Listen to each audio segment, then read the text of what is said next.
अवगत कराना है कि दिनांक 2/8/2025 को समय सुबह 7 बजे ग्राम सैधरी का हिंदू युवक नितिन भार्गव सुबह टहलने के लिए महेवागंज पुल पर गया था, जहां से उसे जान से मार डालने की नीयत से मुस्लिम समाज के नामित अभियुक्त वसीम पुत्र अजीत, कलीम पुत्र अजीत, असलम पुत्र कलीम व 4-5 अज्ञात अपने घर पर उठा ले गए और उसकी गर्दन पर बाके से कई बार किए।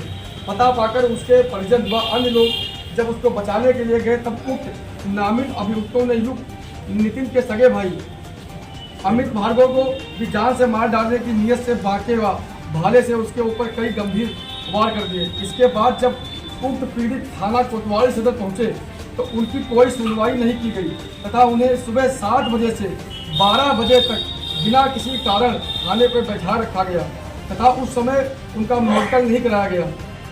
अत्यधिक चोटिल होने के कारण युवक अमित भार्गव की मृत्यु हो गई।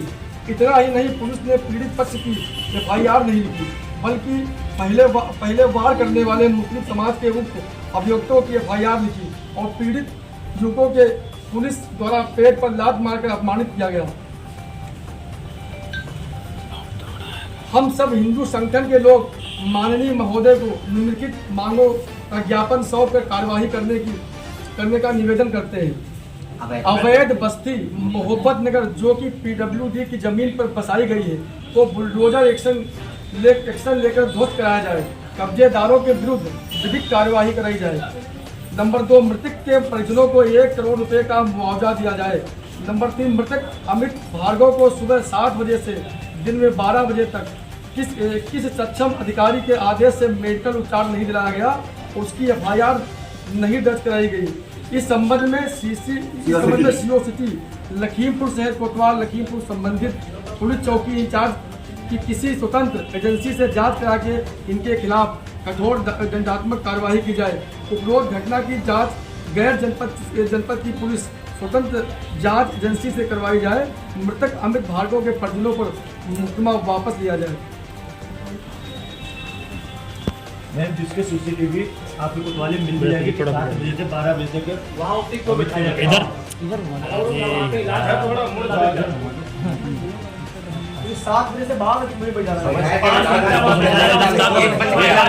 उसका इलाज नहीं हुआ। इसके पेट में भाली लगी हुई थी और वहाँ फील्ड चौकी के सिपाही ने उसके उसी भाली जहाँ पर लगी थी वहाँ पर लात मारी। हाँ, उसका रक्तस्राव होता रहा और वो उसी में 5 घंटे जब उसको बैठाले रखा गया, इलाज नहीं देंगे तो मर जाएगा ही।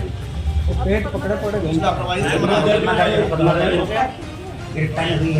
लेकिन जो पीड़ित है उस पर भी मुकदमा दर्ज है, उसका मुकदमा इस पर होना चाहिए।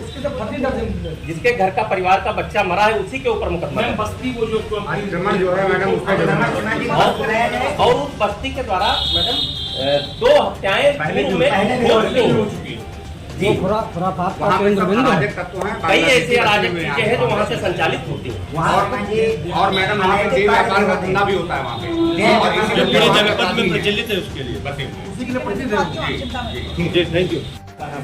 मुद्दा हमारा ये है कि जो 2 तारीख को सैधरी में एक हिंदू युवक की हत्या पीट करके भाली से छेद करके मार दिया गया। उसके बाद जब परिजन उसको अंतिम संस्कार करने के लिए तैयार नहीं थे तो प्रशासन ने कहा कि 24 घंटे के अंदर उस बस्ती का अवैध बस्ती को खाली कराया जाए, लेकिन अभी तक खाली नहीं कराया गया है। आज सर्व हिंदू संगठनों ने यहाँ पर बैठक करके और श्रीमान जिलाधिकारी महोदय जी को ज्ञापन सौंपा है और अपनी सभी मांगे उठाई हैं और हम लोगों ने पूरा उनको अवगत करा दिया है पूरी घटना से। और ये हम आप लोगों को बताना चाहते हैं कि अगर 11 तारीख तक उस बस्ती को खाली नहीं कराया गया तो एक प्रस्ताव पास हुआ है कि समस्त हिंदू संगठन एक महापंचायत करेंगे सैधरी के अंदर, जिसकी जिम्मेदारी प्रशासन की होगी। उस बस्ती में ऐसा आरोप लग रहा है कि पहले भी 2 बार मर्डर हो चुके हैं। जी हाँ, उसमें पहले 2 बार 2 मर्डर और हिंदुओं के हो चुके हैं, ये तीसरा मर्डर है। उसी के बगल में एक रॉयल मल्टी स्पेशलिटी हॉस्पिटल बना है जो डॉक्टर खालिद का है, उसमें ड्रग्स तस्करी का धंधा होता है और इस बस्ती में सारे अनैतिक काम होते हैं, देह व्यापार होती है। तमाम बार प्रशासन को बताया जा चुका है लेकिन उसमें कार्रवाई नहीं हो रही है। शहर कोतवाल की भूमिका संदिग्ध है और शहर कोतवाल की लापरवाही से उन्होंने जो टाइम पर इलाज नहीं कराया मृतक अमित का, उसी के कारण उसकी जान गई है। इसलिए हम लोगों ने मांग किया है कि शहर कोतवाल को भी इस मामले में उनकी जांच की जाए और उनको तत्काल उनके पद से हटाया जाए। ज्ञापन उसके क्या प्रमुख बिंदु हैं?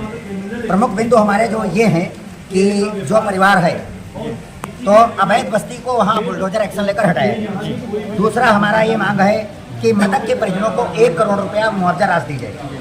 तीसरा है मृतक अमित भार्गव को सुबह 7 बजे से 12 बजे तक क्यों बैठाया गया, किस अधिकारी के आदेश से बैठाया गया जिसके कारण उसकी मृत्यु हुई। तो सीओ शहर, सीओ सिटी और कोतवाल शहर कोतवाल, इनकी भूमिका की जांच हो और इनको भी इस मामले में निलंबित किया जाए और इनको हटाया जाए इनके पद से। तीसरी हमारी मांग है कि उपरोक्त घटना की जांच गैर जनपद की पुलिस या किसी स्वतंत्र जांच एजेंसी से कराया जाए और मृतक अमित के घर वालों पर जो मुकदमा दर्ज है 307 का, उसको तत्काल वापस लिया जाए। क्या यह सत्य घटना है? प्रेम प्रसंग का कोई मामला नहीं था। लड़का सुबह टहलने गया था, उसकी वहाँ पर चक्की लगी हुई है। वहाँ से ये लोग उससे उठा ले गए और उठाने के बाद इन्होंने अपने घर पर उसके गर्दन पर कई वार किए।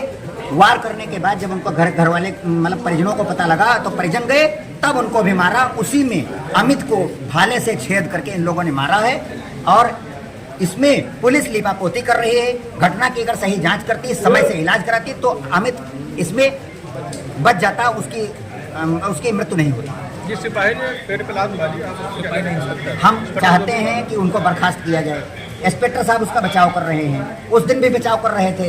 हम लोगों ने कहा कि सुबह 7 बजे से 12 बजे तक हमने बैठाए रखा, उसका सीसीटीवी कैमरा में आया होगा, आपके वहाँ FIR लिखाने आया है तो आप उसका क्लिपिंग दीजिए। वो क्लिपिंग भी वो देने को तैयार नहीं है। एक बात ये जानना चाहेंगे, आज मृतक का दाह संस्कार हुआ 24 घंटे से ऊपर हो चुका है, अब तक पुलिस पे कोई कार्रवाई क्यों नहीं हुई? पुलिस पर कार्रवाई इसलिए नहीं हुई क्योंकि हमारी FIR बाद में लिखी गई, उनकी FIR पहले लिखी गई। आप स्पष्ट है कि उधर से पुलिस को बड़ी फंडिंग की गई और पैसा लेकर के पुलिस ने इस मामले में पहले उस पक्ष की FIR लिखी, हमारी बाद में लिखी। हमारी FIR लिखना ही नहीं चाहती थी। अगर उसकी तबीयत नहीं बिगड़ती तो मृतक अमित भार्गव की FIR लिखी ही नहीं जाती। जैसा कि आपका आरोप है पुलिस पे भी कार्रवाई क्यों नहीं हो रही? जी, पुलिस पे कार्रवाई क्यों नहीं हो रही? पुलिस पर इसीलिए कार्रवाई नहीं हो रही कि प्रशासन उसको बचा रहा है पूरी तरीके से। प्रशासन लीपापोती कर रहा है, प्रशासन मिला हुआ है।